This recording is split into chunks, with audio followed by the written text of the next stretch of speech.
Jandro Pereira, que es un especialista, me dio un diagnóstico desalentador.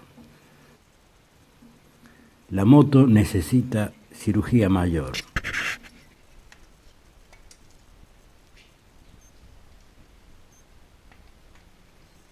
Cambia válvulas, se le manda a hacer los asientos. Mira, esta está chupada, está metida por dentro.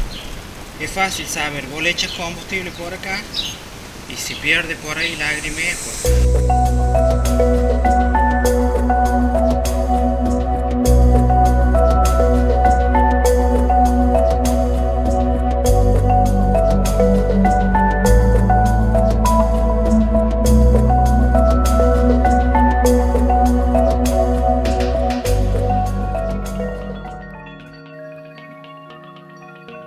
Así que como no tenemos medio de transporte, vamos a asociarnos de nuevo, que hasta ahora resultó tan provechoso, con Nicolás Barrera, el hacedor de Gente de mi Pueblo.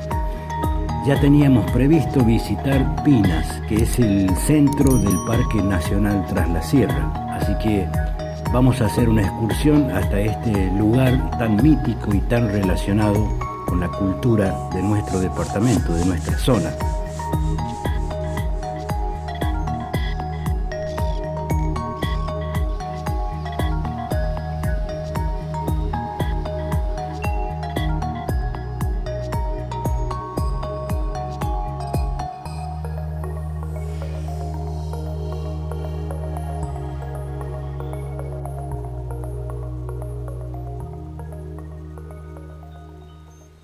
Este es el casco histórico de la estancia Pinas, que originalmente perteneció al cura Singuney, Juan Felipe Singuney. Después pasó a manos de un sobrino por un legado testamentario y le impuso como cláusula que tenía que ser cura. La cuestión es que la estancia pasó a varias manos hasta que al final desemboca como propiedad del Banco Español del Río de la Plata, que es el que le hace una hipoteca a don Lisandro de la Torre, y don Lisandro se hace cargo de la estancia en el año 1917. La verdad que estar aquí en Pinas es una sensación muy particular, ¿no? Es una estancia mítica que uno escucha de cuando es chico, una estancia inconmensurable, y también la biografía de sus propietarios, que es de por sí interesante. Primero don Lisandro de la Torre y después Juan Manubens Calvet. Y la verdad que la llegada de don Lisandro revolucionó Pinas. Él construyó 30 puestos dentro de la propiedad, que en esa época era de 80.000 hectáreas. Obviamente le cambió la fisonomía a la estancia porque con los puestos que estaban dotados de un tanque australiano y un molino, y también un entubamiento de agua desde una vertiente de 40 kilómetros de largo con caños de bronce que los trajo especialmente desde Alemania.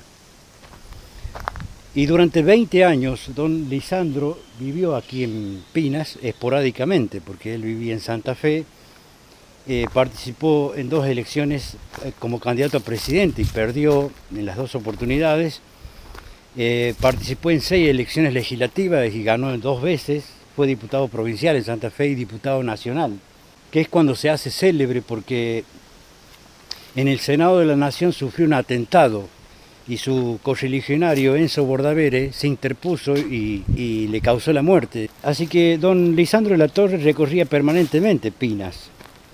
Ingresaba durante un tiempo por el comandante Leal, ahí lo esperaba José Bustos, que era el capataz que tenía aquí en Pinas, y lo traía hasta acá en un carruaje.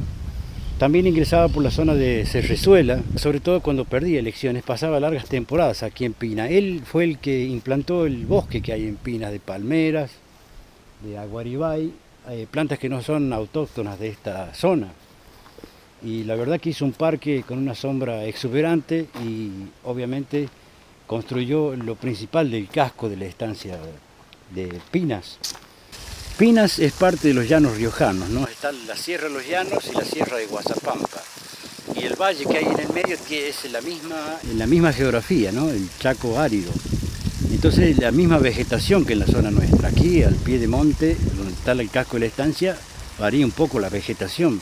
Pero hacia la zona baja es igual que la nuestra, digamos. El Chaco árido. Bueno, después don Lisandro, la verdad que fracasado su proyecto agropecuario, comenzó con la explotación forestal, ¿no? Muy a su pesar. No era ese su objetivo, pero las necesidades económicas para ver si cubría la hipoteca lo obligaron a iniciar la explotación forestal en Pinas, por lo cual aprovechó la línea del ferrocarril que venía desde Comandante Leal hasta aquí, hasta el casco de la estancia, que se consiguió por una gestión exclusiva de él. Si no hubiese sido don Lisandro Latorre, que es considerado el fiscal de la patria, con mucho prestigio en todo el país, no se hubiese hecho. Entonces se construye la línea hasta aquí y él usaba esa línea para el embarque de productos forestales. Hasta que finalmente ve que no puede cubrir la hipoteca, entonces decide devolverle la estancia al Banco Español del Río de la Plata, quien finalmente lo subasta, y ahí es cuando lo compra don Juan Manubens Calvet. Don Juan Manubens Calvet es oriundo de Los Cerrillos, un pueblo que está a 30 kilómetros de Villa Dolores, y después se traslada con sus industrias a Villa Dolores. Comenzó a trabajar desde los 13 años y la verdad que cuando ponen a subasta el campo de Pinas se busca dos socios, muy probablemente hayan sido amigos de los padres de Manubens Calvet, que eran catalanes. Compra la estancia en el año 40, en el año 40 se inscribe en el registro de la propiedad de Córdoba esta estancia a nombre de 3 propietarios, ¿no? Juan Manubens Calvet, dueño de una porción, Cleofás Manzanares de otra y los hermanos Arriaga de otra. A los 6 años se vuelve a inscribir en el registro de propiedad que Juan Manubens Calvet le compra a don Manzanares su parte, entonces ya se convierte en dueño de 2/3 de la estancia. Pocos años después, uno de los hermanos le transfiere al otro los derechos, de modo que Juan Manubens Calvet queda mano a mano con un propietario que es dueño solo de 1/3. Entonces fue un trámite después comprar el resto de la estancia. Cuando él compra la estancia ya había totalizado 105.000 hectáreas, es decir, que agregaron 25.000 hectáreas a la superficie original. Y comienza obviamente la explotación. Ahí es cuando don Manubens Calvet se convierte en una de las fortunas personales más importantes de toda América Latina. Al momento de su muerte no dejó herederos directos, no tenía hijos, no tenía herederos forzosos. Fue propietario de edificios de departamentos en Buenos Aires. Tenía 42 propiedades en Villa Dolores nada más, entre terrenos y viviendas. Y tenía 14 estancias en La Rioja, San Luis y Córdoba, por supuesto. Es decir, que era un hombre de mucho poder económico y nada más tenía un capital en maquinaria vial para reparar caminos, endurecer los pisos de la represa, tractores, camionetas, toda una serie de infraestructura para atender esta estancia. Él nunca se fue de Villa Dolores, fue diputado provincial, fue 2 veces intendente de Villa Dolores. Después abandonó la política y se dedicó exclusivamente a agrandar su fortuna administrando la estancia de Pinas. Por lo que en condiciones de heredar eran su concubina, Margarita Goodhouse, y sus sobrinos, que eran muchos, pero él tenía problemas con la familia. Desde que se murieron sus padres perdió toda relación con sus hermanos y por ende con sus sobrinos. De modo que cuando él se muere no deja heredero, no deja testamento, entonces comienza un duro pleito sucesorio entre los sobrinos, entre aparecidos que decían que eran hijos naturales de él, siendo que se sabía que él no podía engendrar hijos, y se arma un litigio que duró por lo menos 40 años, hasta que finalmente se destraba el conflicto en 2017, que es cuando se le paga a una de las partes sin tener derecho alguno, sin ser hijo de don Juan Feliciano Manubens Calvet. Él recibe una parte de la herencia, $6 millones nada menos, para destrabar el juicio. Entonces al año siguiente Parques Nacionales expropia una porción, porque eso es lo que quería la provincia de Córdoba. Es una de las pocas zonas de la provincia de Córdoba donde hay bosque nativo, fauna nativa, y se convierte una parte en Parque Nacional y otra parte en Reserva Nacional, que sigue siendo de los herederos de don Juan Manubens Calvet, pero con ciertas limitaciones. Al ser Reserva Nacional no pueden hacer ciertas explotaciones sobre la flora y sobre la fauna, es decir, que eso acorta un poco la posibilidad de explotación. De modo que la estancia es ahora un parque nacional, un sector, y el resto es reserva nacional, pero el 60% de toda la superficie está en manos de los herederos. Se supone que en algún momento Parques Nacionales tiene la pretensión de expropiar la totalidad, porque hasta ahora, de estar considerada reserva, puede ser que después se convierta, que es una categoría, ¿no?, que se convierta en Parque Nacional.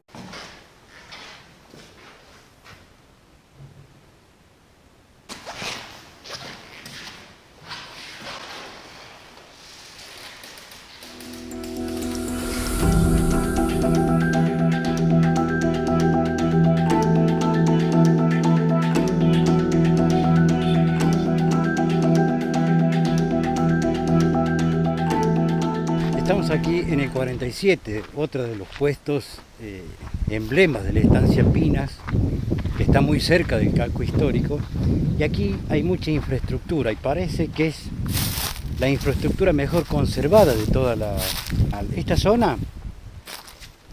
Es reserva nacional, es decir, no es parque nacional, y pertenece a los herederos de Juan Manovés Calvet, a los sobrinos, que, bueno, que vienen cada tanto, pero obviamente el hecho de ser reserva nacional les limita un poco la explotación.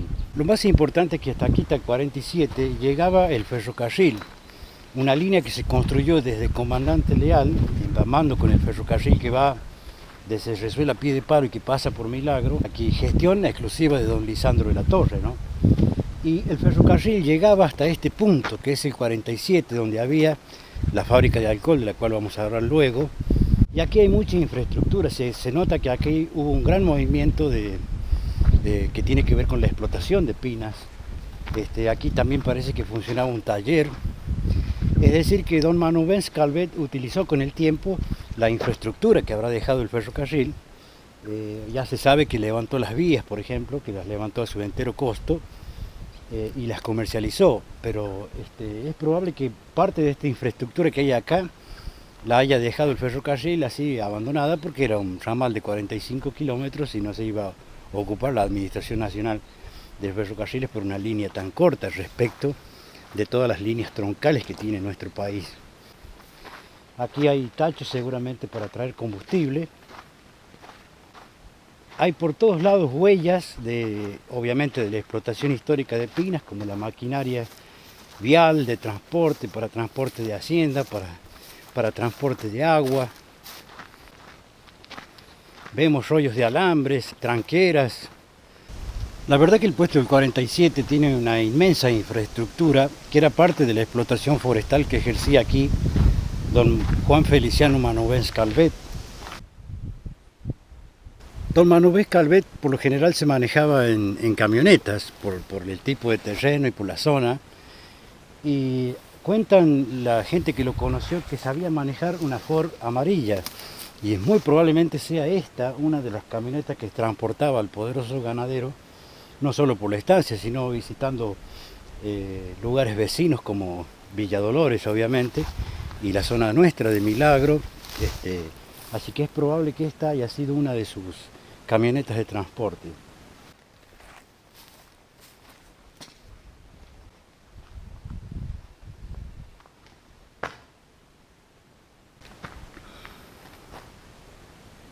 Esto es lo que queda de un edificio imponente que está en el 47 y que era la fábrica de alcohol, que la instaló don Lisandro de la Torre.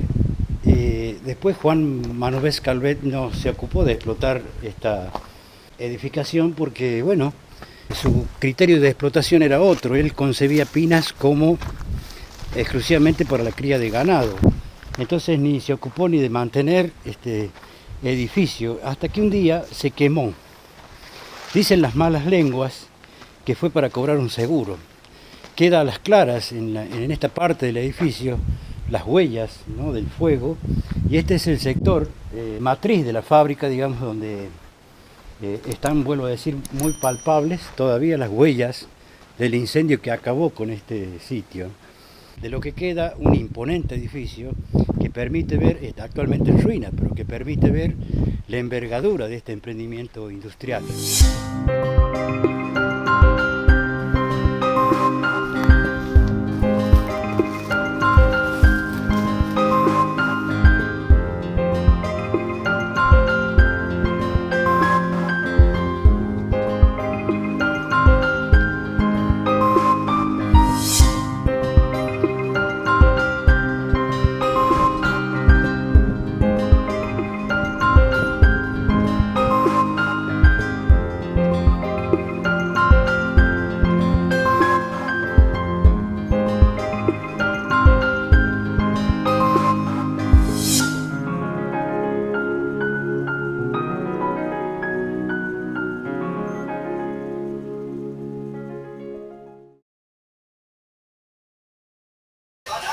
Aquí nos encontramos preparando un asado, increíble el lugar, en Pinas, nada menos. Y aquí estamos con los muchachos que son los que hacen el asado, que son subcontratistas de Telecom y de empresas multinacionales y que se ocupan de hacer, por ejemplo, el montaje de estaciones de energía fotovoltaica, y actualmente están haciendo uno aquí en el Parque Nacional Tras la Sierra, en el casco histórico de la estancia Pinas.